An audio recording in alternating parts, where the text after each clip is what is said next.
ফিলিস্তিনের পশ্চিম তীরে ইসরায়েলি হামলায় এক অন্তঃসত্ত্বা নারীসহ ৩ জন নিহত হয়েছে।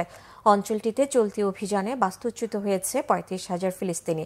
গাজায় যুদ্ধবিরতি শুরু হওয়ার পর থেকেই ইসরায়েলি বাহিনী পশ্চিম তীর লক্ষ্য করে হামলা ও ধরপাকড় বাড়িয়েছে। রবিবার ফিলিস্তিনের স্বাস্থ্য মন্ত্রণালয় জানিয়েছে, নুরশামস শরণার্থী শিবিরে ইসরায়েলি বাহিনীর অভিযানের নিহত ৩ জনের মধ্যে ২ জনই নারী। তাদের মধ্যে সন্দর জামাল মোহাম্মদ সালাবি নামে একজন ৮ মাসের অন্তঃসত্ত্বা ছিলেন। এদিকে যুদ্ধবিরতির আওতায় ইসরায়েলি বাহিনী গাজা ভূখণ্ডের গুরুত্বপূর্ণ নেথ জারিম করিডোর থেকে সরে গেছে।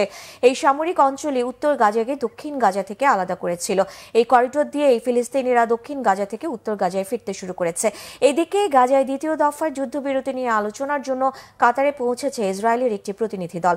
অন্যদিকে মার্কিন প্রেসিডেন্ট ডোনাল্ড ট্রাম্প বলেছেন, গাজার মালিকানা নিতে তার দেশ প্রতিশ্রুতিবদ্ধ। এরপরই গাজাকে নতুন করে তৈরি করা হবে।